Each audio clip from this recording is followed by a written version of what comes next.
Bonjour à tous. Je vois que vous êtes déjà nombreux. Je vais attendre quelques instants que tout le monde ait le temps de se connecter.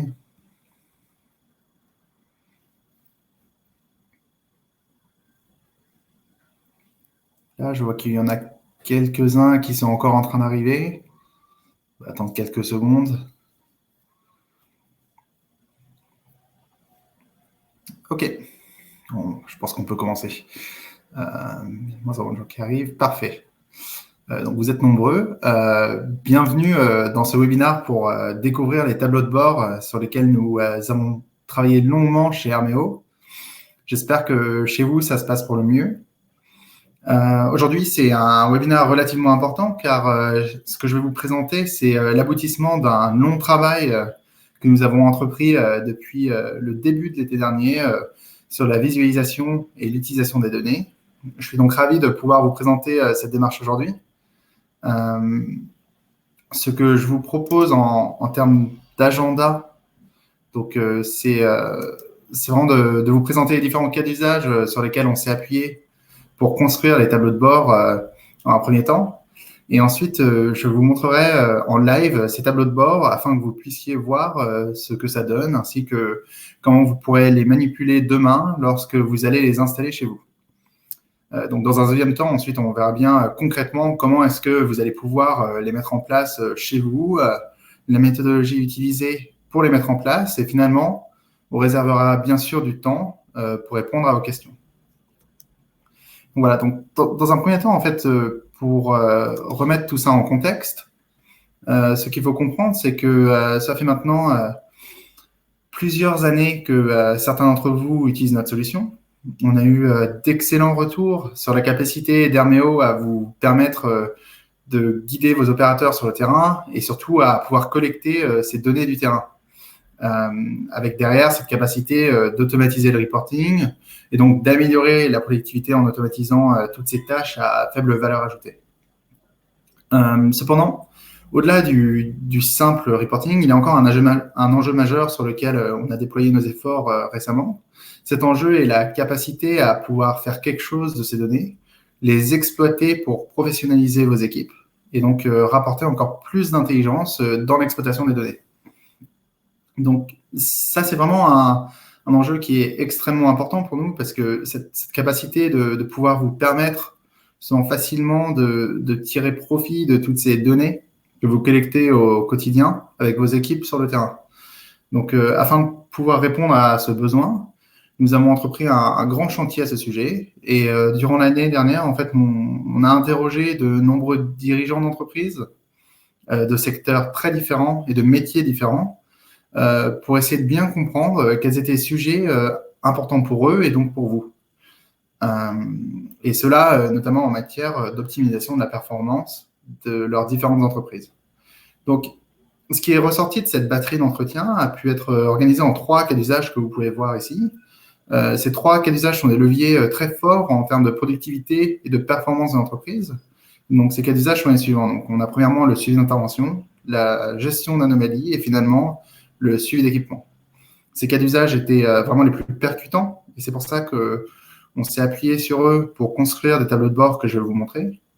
Et donc, sans plus attendre, je vais rentrer dans le premier cas d'usage qui est le suivi d'intervention. Alors, ce qui a pu ressortir des différents entretiens qu'on a pu mener, c'est qu'il y a des enjeux très importants pour arriver à mieux prioriser les interventions. Par exemple, identifier des équipements sur lesquels il y a des problèmes ou par exemple des pannes récurrentes afin d'allouer des ressources additionnelles à leur maintenance préalablement. On va pouvoir par exemple se concentrer sur ces équipements sur lesquels on remarque qu'il y a des dégradations prématurées sans pour autant intervenir sur des équipements qui, pour le coup, sont en bonne condition. Donc vraiment... L'idée, c'est qu'on puisse également, si vous vous rendez compte, par exemple, que certaines interventions qui sont en retard sont localisées à un certain endroit, vous pouvez organiser des dispatchs d'intervention plus efficaces, s'assurer que seulement ces interventions sortent en même temps, que ça soit mieux organisé. L'idée derrière ce tableau de bord va être aussi de donner une meilleure visibilité sur l'avancement des interventions. Donc, bien sûr, de pouvoir réorganiser vos équipes s'il y a des retards. Et de façon plus globale, l'idée aussi de pouvoir identifier des typologies d'intervention qui sont les plus récurrentes.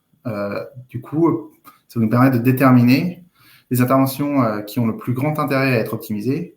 Et ça va nous permettre de remodéliser certains formulaires en accord.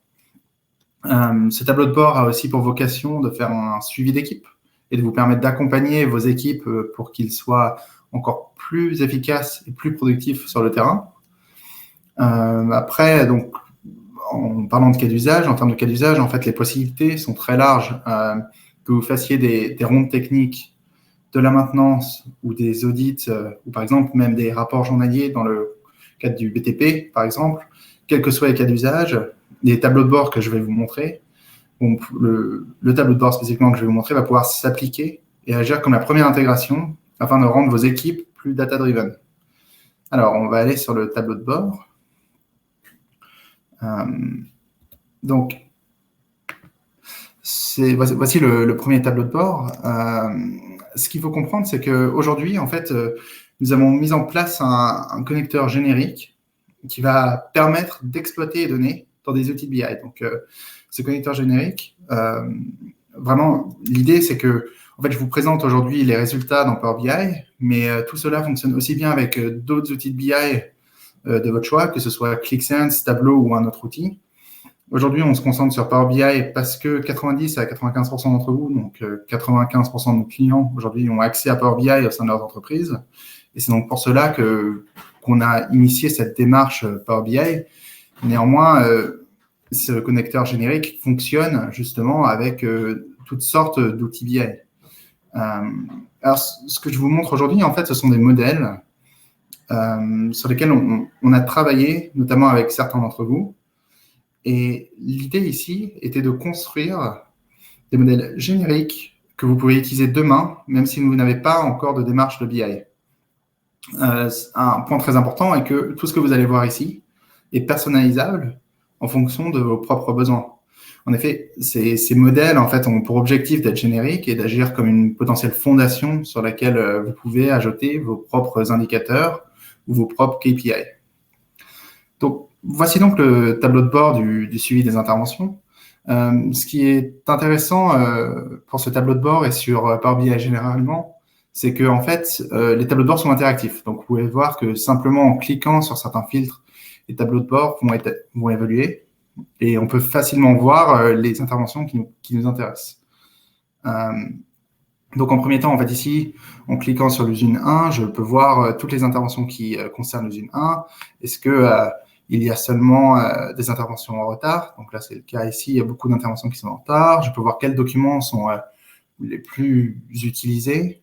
Je peux voir vraiment une répartition des interventions et des différents documents qui sont utilisés sur ce tableau de bord. Imaginons que, par exemple, j'ai envie de voir spécifiquement, globalement, un tableau de bord, globalement une donnée, je le peux. Par exemple, ici, je ne sais pas si je clique sur cette intervention qui est à venir de Jean Dupuis, je peux voir ici que cette intervention est à venir, mais qu'elle est supposée déjà être passée et qu'elle est donc en retard. Ça va me permettre de prendre des actions en accord avec ce que je vois dans les tableaux de bord. C'est très rapide et intuitif de justement pouvoir prendre des décisions sur les données visibles. En bas sur la gauche, grâce à la brique, par exemple, de géolocalisation au sein d'Herméo, je vais pouvoir géolocaliser mes interventions, ce qui va me permettre d'avoir un overview des interventions terminées et je vais pouvoir les catégoriser à travers différents attributs sur Herméo. Donc, en l'occurrence, ici, elles sont catégorisées par si elles sont en retard ou terminées. Mais on peut très bien imaginer un color code par un attribut défini personnellement propre à votre cas d'usage que vous avez défini au sein d'Herméo. Ici, on peut voir la répartition des interventions par équipe. Donc, on a le nombre d'interventions qui ont été faites. On peut voir que, par exemple, l'équipe de veille a fait considérablement moins d'interventions que les autres équipes. Est-ce que c'est normal? Est-ce que c'est pas normal? Est-ce que il y a trop d'interventions en retard? Comment est-ce qu'on peut s'organiser pour mieux mieux organiser et avoir une meilleure performance des différentes équipes. Tout cela, c'est des questions qui vont venir et qui vont pouvoir être, auxquelles on va pouvoir apporter notre réponse à travers ces tableaux de bord qui sont alimentés par les données Herméo. Donc ici, bien sûr, la répartition des interventions par site. Et ce qui va être intéressant, donc ce dont je vous parlais précédemment, c'est l'optimisation des formulaires aussi. Donc, si on voit par exemple que ces 3 formulaires, l'ordre de travail, et le rapport journalier et le relevé d'anomalie sont les plus utilisés, on va avoir vraiment un plus grand bénéfice. Le plus grand des bénéfices va être d'optimiser justement ces formulaires pour s'assurer que ces formulaires qui sont le plus utilisés soient le plus performants possible et le plus rapide possible pour vos opérateurs. Et donc, on va pouvoir voir si, par exemple, je vois ici que sur l'inspection d'équipement, il y a énormément d'interventions en retard. Je vais pouvoir me poser la question, pourquoi est-ce que c'est peu utilisé? Pourquoi est-ce qu'il y a tant de retard? C'est ce genre de choses-là que ce tableau de bord va pouvoir alimenter dans nos procédés. Donc, vraiment, ce qu'on cherche, c'est l'optimisation du procédé. Tout en prenant en compte que toutes les données que vous voyez ici sont alimentées par Herméo. Ce sont soit des données de base que Herméo fournit, soit des attributs que vous pouvez créer vous-même et avec lesquels vous pouvez alimenter vos tableaux de bord. Et toute cette connexion de données se fait à travers le connecteur qu'on a mis en place. Donc, si cette démarche, en fait, si cela vous intéresse, si vous êtes intéressé à mettre en place ce genre de tableau de bord, n'hésitez surtout pas à nous contacter afin qu'on puisse voir ensemble comment intégrer ce type de tableau de bord chez vous. Donc, j'espère que c'était clair pour le suivi d'intervention. Nous allons maintenant passer à la gestion d'anomalies. Donc, la gestion d'anomalies, c'est un autre cas d'usage qui nous a été remonté lors de nos échanges clients. C'est un cas d'usage pour lequel Herméo est particulièrement performant. Et cela c'est en particulier lié à cette force que notre produit a à pouvoir dématérialiser des process simples ou complexes. Donc ça, c'est quelque chose que vous savez très bien, mais c'est surtout aussi lié à cette capacité de pouvoir connecter ces formulaires aux bases de données. Ça va notamment vous permettre de référencer des actifs et également de pouvoir référencer des anomalies. Vous avez peut-être vu un de nos nombreux webinars sur le sujet. Si ce n'est pas le cas, je vous invite à aller voir les replays. Ces webinars rentrent en grand détail sur la configuration de nos environnements pour pouvoir faire justement de la gestion d'anomalies. Aujourd'hui, ce que je vais vous montrer, c'est comment tirer profit de la gestion d'anomalies dans Herméo en utilisant Power BI afin d'analyser les remontées d'anomalies. Mais réellement, c'est un enjeu, c'est quelque chose qu'on a beaucoup travaillé chez Herméo et je vous encourage fortement d'aller voir ces cas d'usage. Donc, les enjeux par rapport à la gestion d'anomalies sont multiples. Premièrement, il y a un enjeu d'amélioration du relevé d'anomalies. Comment est-ce qu'avec Herméo, on va réussir à améliorer le référencement de ces anomalies et favoriser leur bon diagnostic? C'est particulièrement le cas si vous êtes une société de service. Quel que soit le secteur, vous avez certainement des enjeux de qualité, de reporting, des anomalies à respecter pour les défauts qui peuvent être constatés sur des sites où vous intervenez. Donc ici, le tableau de bord que je vais vous montrer va grandement vous faciliter la tâche. Il va vous permettre un suivi détaillé du référencement de chaque anomalie sur chaque équipement.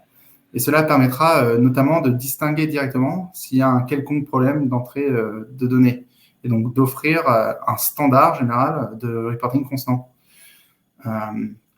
Dans la même lignée, un des enjeux est d'optimiser le suivi de l'anomalie et de leur clôture. Donc ici aussi, en fait, la remontée de données par Herméo va vous permettre d'utiliser des tableaux de bord comme celui que je vais vous présenter afin de voir la progression des anomalies sur vos chantiers. Donc ça va inévitablement vous permettre d'améliorer votre niveau de service et de vous assurer de la qualité des anomalies qui sont remontées. Est-ce qu'il y a des erreurs? Est-ce qu'il y a des problèmes particuliers? Les exemples donc, de cas d'usage qui vont avec ces enjeux sont nombreux. Il y a notamment des rapports journaliers qu'on trouve souvent dans le secteur du BTP. Grâce à Herméo, vous pouvez, lors de votre rapport, directement relever des anomalies. Ces anomalies remonteront dans vos bases de données et auront les attributs que vous leur avez définis. Donc, ils pourront ensuite être utilisés pour être suivis. Ce même système marche bien sûr dans de nombreux autres cas d'usage. Par exemple, lors de votre ronde, imaginons que vous êtes par exemple sur une plateforme pétrolière, vous effectuez quotidiennement des rondes de maintenance afin de vous assurer du bon fonctionnement de la plateforme. Eh bien, au cours de ces rondes, vous avez la possibilité de déclarer, de relever des anomalies, ce qui peut directement être lié à des ordres de travaux et à de la maintenance corrective, on peut imaginer. Les cas d'usage dans ce genre sont nombreux et le modèle de tableau de bord que je vais vous présenter a pour vocation de venir épauler les différents acteurs de la gestion d'anomalies dans leur suivi. Donc, que ce soit vous, les superviseurs de site, tout le monde peut à peu près utiliser ce tableau de bord. Donc, sans plus attendre, voici le tableau de bord. Voilà. Donc, voilà le tableau de bord. Ce modèle, tout comme le précédent que je vous ai montré, est paramétrable et ajustable aux particularités de votre entreprise. Ce n'est pas quelque chose qui est figé dans le temps et qui doit vraiment rester tel qu'il est. Il est modifiable, il peut s'adapter à vos indicateurs et vos KPI spécifiques. On sait que, par exemple, moi, je parle d'anomalies, mais dans certains métiers, ça sera des défauts. Il y a beaucoup de terminologies très différentes qui peuvent être appliquées justement à ce même principe. Donc, en fait, l'idée ici, c'est que peu importe vos besoins, vous allez pouvoir adapter grâce à vos attributs ces tableaux de bord. Donc ici, si on regarde un peu le tableau de bord, on peut voir en premier que on peut distinguer la répartition des types d'anomalies, sachant que le type d'anomalie est un attribut que nous avons créé au sein d'Herméo spécifiquement pour ce cas d'usage, et on imagine ici qu'il est alimenté directement par les opérateurs lorsqu'ils déclarent cette anomalie.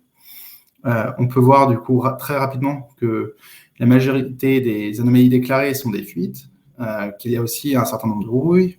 On peut voir où dans l'espace, comme le tableau de bord précédent, ces anomalies sont référencées.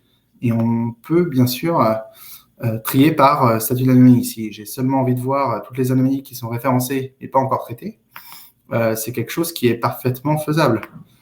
Je peux voir ici les différents endroits où elles sont référencées. Je peux voir qu'il y a seulement une mineure référencée ici, mais que la plupart des anomalies référencées sont critiques ou majeures.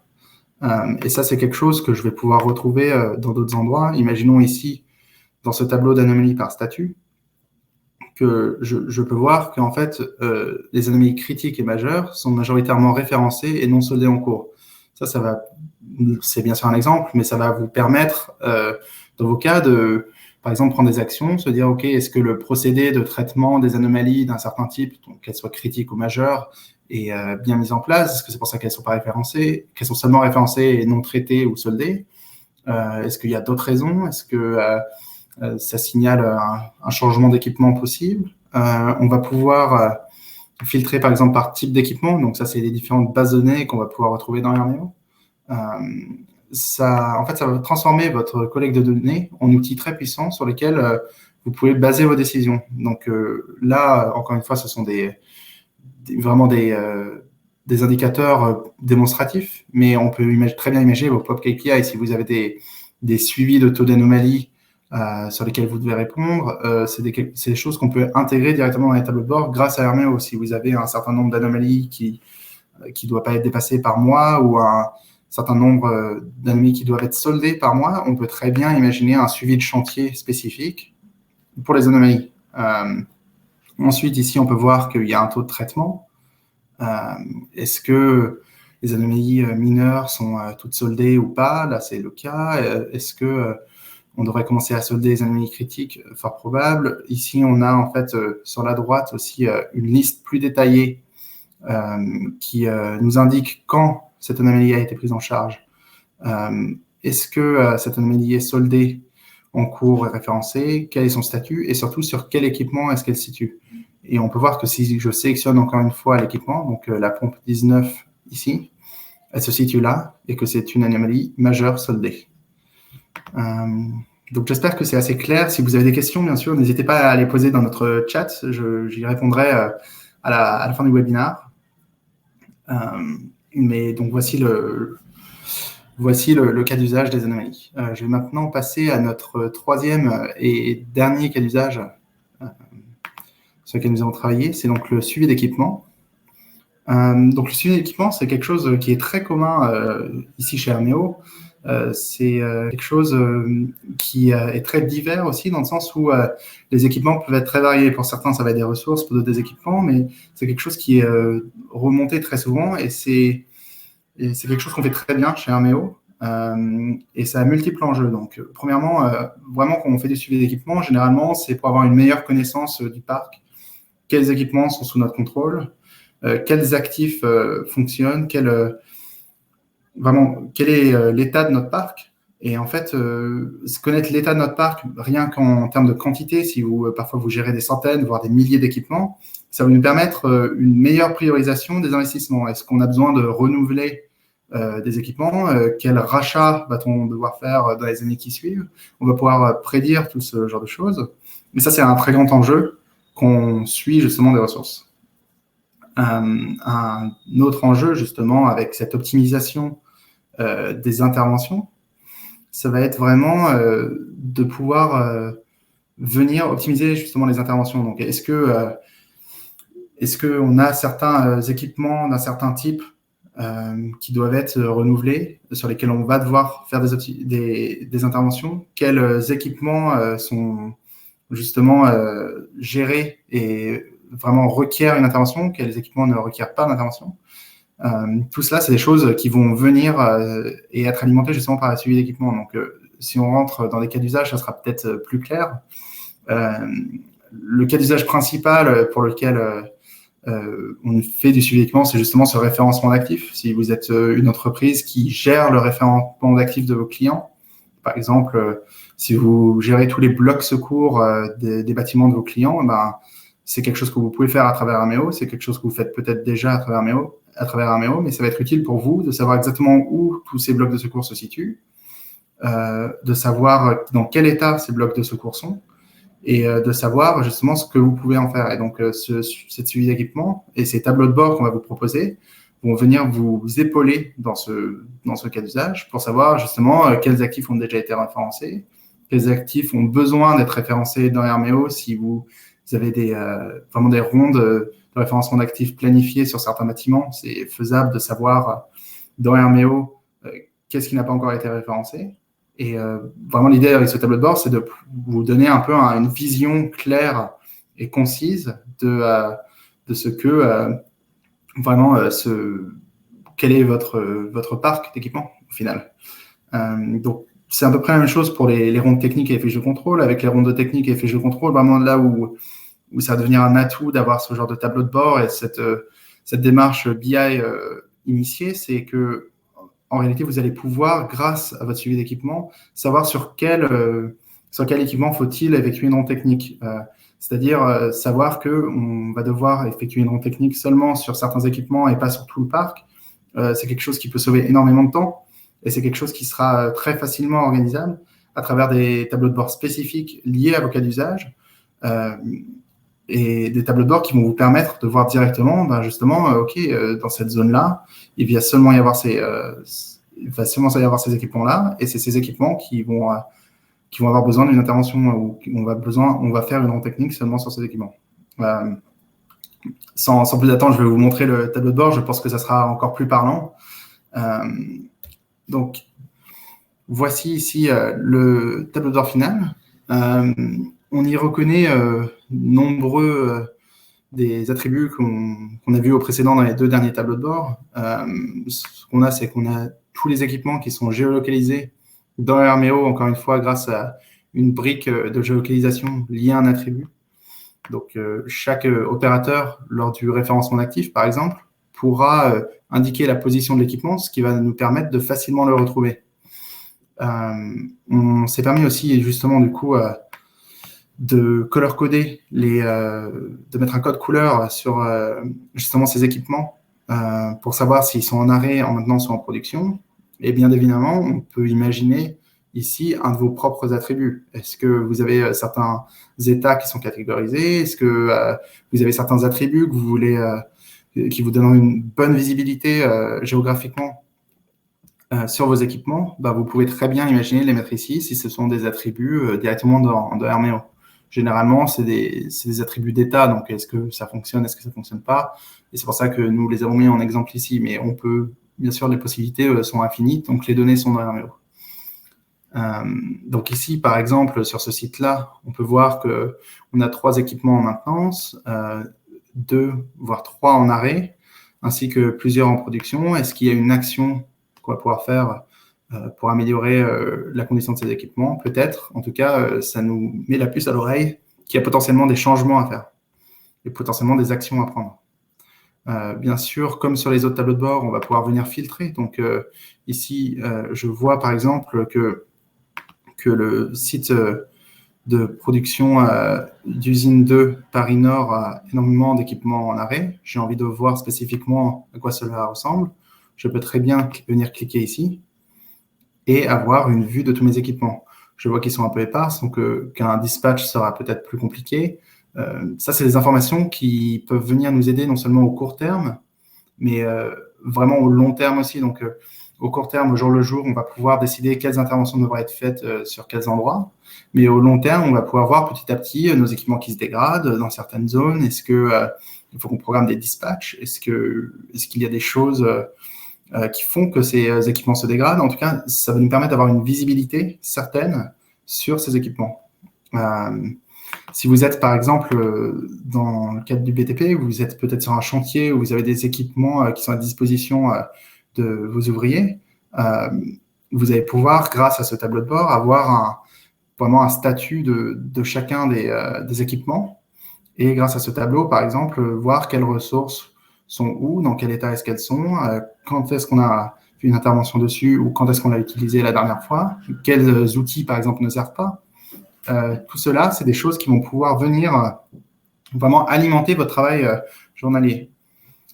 Donc, en fait, maintenant, je vais venir, maintenant qu'on vous a présenté ça, la question, ça va être en pratique, comment est-ce que ça marche? Comment est-ce qu'on intègre ces tableaux de bord? Alors, ce qu'il faut savoir, en fait, c'est que ces 3 modèles sont disponibles, peu importe si vous avez une démarche Power BI déjà initiée, ou si vous voulez commencer justement une démarche, si vous êtes complètement novice, si c'est quelque chose que vous voulez lancer justement dans votre entreprise. Si vous avez déjà une démarche initiée, on peut vous envoyer ces modèles pour que vous les utilisiez vous-même sans avoir besoin forcément de notre aide. C'est quelque chose que vous allez pouvoir développer dans votre boîte. Si vous voulez vous en inspirer ou vous voulez les utiliser, c'est disponible pour vous et vos entreprises. Si vous n'avez pas encore de démarche Power BI initiée, on va pouvoir venir vous supporter et vous aider justement à faire vos premiers pas dans l'intégration d'outils de BI et dans cette démarche d'analyse. Et c'est vraiment, ces modèles ont pour vocation d'être simples à utiliser. Ils sont simples et ils ont pour vocation justement d'être utilisables dans des contextes d'entreprises qui n'ont pas forcément de démarche BI. Donc, c'est une des raisons pour lesquelles on les a fait sur Power BI, justement. C'est parce que c'est facile de prise en main et vraiment, ça vous fera une fondation sur laquelle vous pourrez après ajouter vos propres outils, vos propres KPI, vos propres indicateurs, par exemple. Donc, ensuite, comment est-ce que ça marche? En fait, les données d'Hermeo vont être emmenées dans vos outils de BI ou dans Power BI grâce à un connecteur générique que nous avons créé, qui se met à jour automatiquement toutes les 24 heures. Donc, toutes les 24 heures, vous aurez des données fraîches de la veille qui vous permettront d'analyser jour le jour exactement ce qui se passe dans vos chantiers, dans vos sites, et justement toutes les données et les remontées de données qu'il y a dans Hermeo.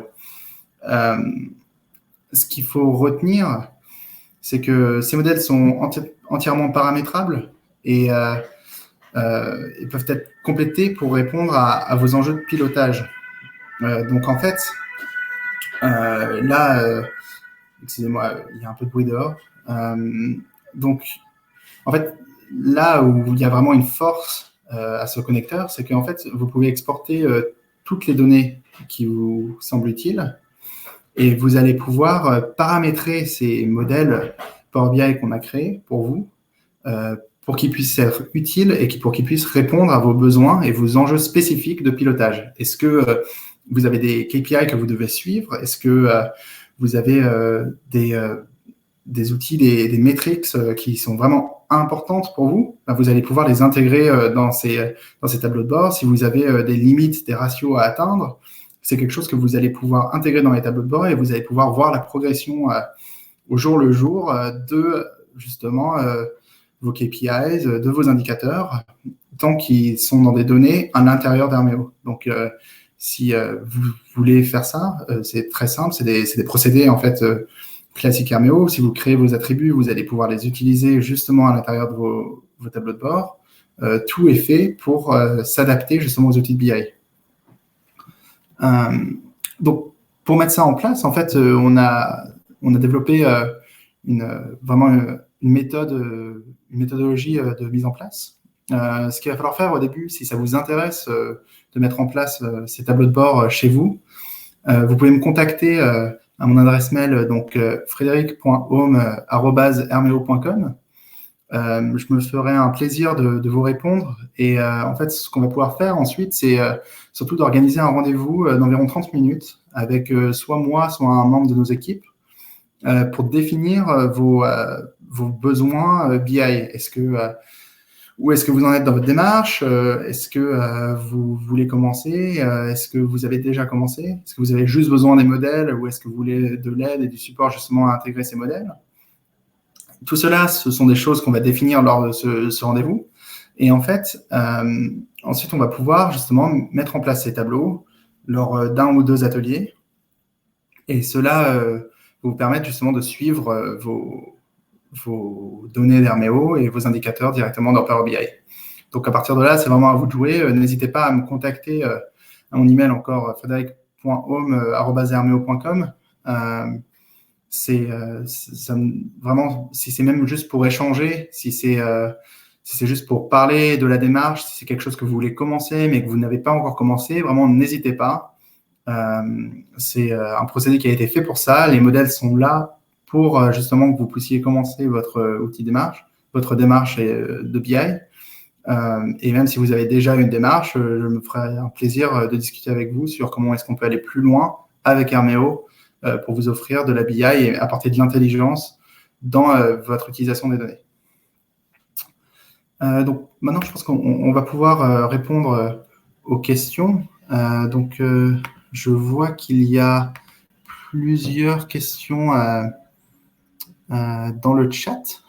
Donc, il nous reste pas énormément de temps. Je vais répondre à quelques-unes des questions. Alors, les modèles marchent-ils avec un autre logiciel de BI? Donc, ça, c'est une très bonne question. Les modèles que je vous ai montrés marchent spécifiquement avec Power BI. Donc, ce sont des modèles Power BI qui ont été créés avec le logiciel Power BI. L'idée, c'est que vraiment, ces modèles-là sont utilisés par Power BI parce qu'on sait que Power BI est l'outil le plus utilisé parmi nos clients. Et donc, l'idée, ça va être vraiment de créer des modèles pour ça. Après, en fait, si vous n'utilisez pas Power BI, si vous avez une autre démarche, un autre outil, il faut que vous sachiez que les connecteurs marchent toujours, même avec d'autres outils. Donc, vous pouvez vous inspirer des KPI qu'on a créés dans Power BI si ça vous intéresse vraiment, et puis les intégrer dans vos propres outils. Après, c'est vrai que les modèles qu'on a créés aujourd'hui marchent principalement avec Power BI, parce que ce sont des modèles Power BI. Je ne sais pas si c'est très clair. En tout cas, n'hésitez pas à m'envoyer un email si ce n'est pas très clair pour les modèles. Donc, deuxième question. Alors, les données sont-elles actualisées en direct? Donc, les données sont actualisées grâce à notre connecteur toutes les 24 heures. Cette actualisation, en fait, va se faire automatiquement. Donc, c'est le plus important, vraiment, c'est qu'une fois que vos tableaux de bord seront mis en place, on va pouvoir vraiment venir se connecter automatiquement. C'est quelque chose qui va être stable, mais qui est limité toutes les 24 heures. Donc, si vous avez un besoin qui est plus grand, par exemple, toutes les semaines, tous les mois, on sait qu'on a certains clients qu'on a déjà intégrés, sur lesquels on a déjà intégré ces tableaux de bord, qui ont plutôt des besoins de reporting à la semaine ou au mois, c'est faisable aussi. Mais le minimum avec notre connecteur Power BI, c'est vraiment tous les 24 heures, toutes les 24 heures.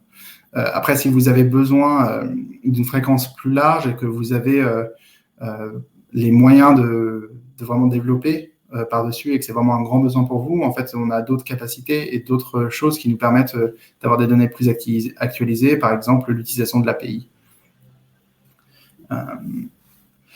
Donc ensuite, troisième question.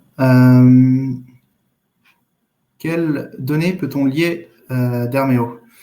Ça, c'est une très bonne question. En fait, l'idée derrière la création de ce connecteur et de ces outils BI, c'est qu'en fait, toutes les données qui sont dans Herméo vont pouvoir être utilisées et vont pouvoir être liées dans un outil BI.